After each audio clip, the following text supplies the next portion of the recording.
Let's talk about benefits fraud. This is hilarious. Yeah. Talking about basically a lack of scrutiny and lily-livered bleeding hearts in various organisations doling out money. How on earth did a Bulgarian organised crime gang make almost £54 million by creating false identities and claiming shed loads of benefits? In 5 years, they're making over 10 million That's quid a year. madness. Do people not say, really, you need to prove that you exist and that you've applied for jobs and gone to the job centre and that your kids are going to a school and, you know, all of this stuff? Or do you just write blank cheques to people who, I think, with this story, didn't just stumble into the UK and, you know, happen upon the fact they could cheat the system? I think they probably came here knowing full well they could do it, and that is exactly why they came to this country. I mean, there is so much of this around, whether at the low level, where people are just on the take for a few thousands, or whether at the high level, where it is a multi-million-pound operation.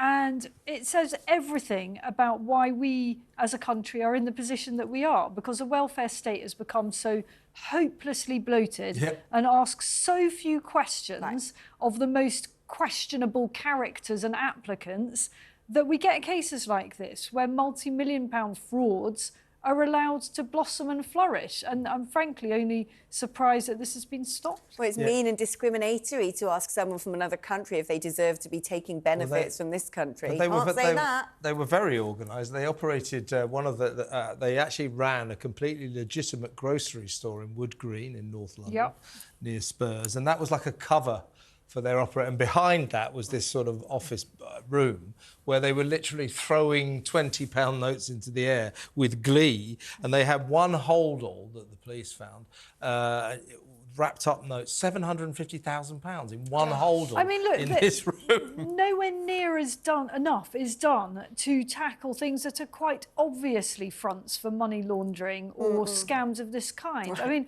I am endlessly bewildered why these candy stores all over London. Hand money car laundering washes, and barber shops. You know, when did anyone last pay £18 to £20 for a box of cereal? Because if you go in those shops and spend some time, every single item is grossly inflated in price. No one pays 20 quid for a box of cereal. There's a village down your way. I read about it the other day. It's either Wiltshire or Gloucestershire. And it was in the papers. In the West Country. And one of the residents said, it's like literally about 20 houses and a pub.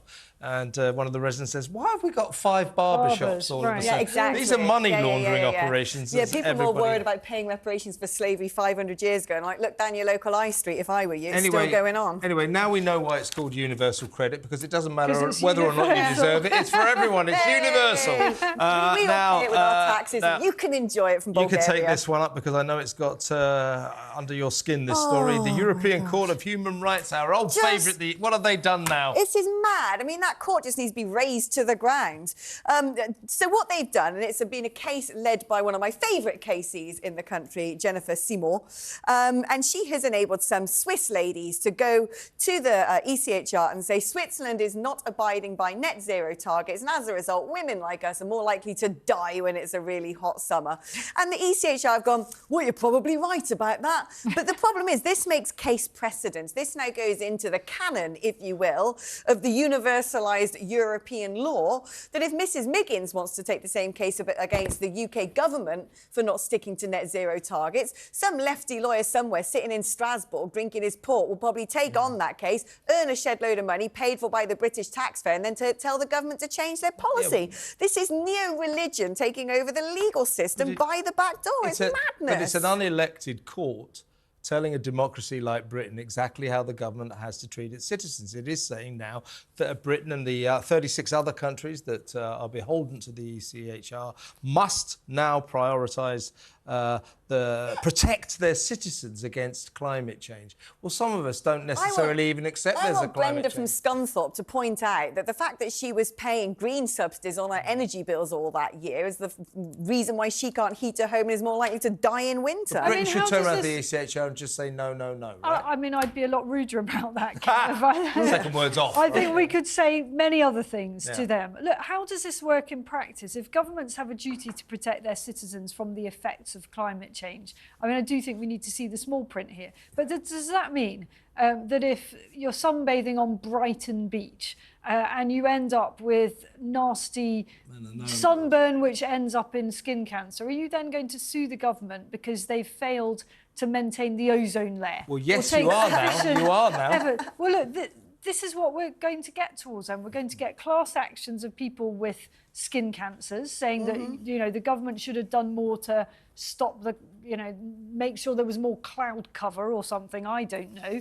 You're going to get people whose properties have been flooded, saying that that's all the government's fault, even more than they already do.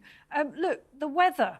I don't know, are we going to get to the point where people are suing God? Well, this is the mad thing, isn't it? I was watching a clip from an American TV series the other day, and, you know, when you want to contextualise quite how much climate change has become a sort of balmy religion, there were these women, they're going, well, we've seen the solar eclipse, we've seen that big earthquake lately, and nobody's talking about climate change. And you think, what the hell Where is this? Is this Cornwall or is this Texas? I couldn't quite work. I've only got...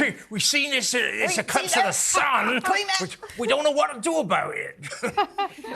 Brilliant. We'll have more of that. Yeah, so 2,000, we're going to move on now, but 2,000 Swiss women took their country to court because they said it got, you know, climate change, it gets very, very hot. Well, Why was it women? Just climb a mountain. Oh, yeah, you know, you've got loads of Alps. In the world of woke Lake religion, Geneva? the women are the big people who Exactly. suffer from climate change. They're the only ones who get sunburn. Yeah, by the way, there was a picture of these, well, a selection of these 2,000 women, definitely a couple of hundred, and all of them were about 90. They're all really old. Oh, my gosh. So, you know, be very afraid of old... future generations, Yeah, be I'm very sure. afraid of old Swiss women.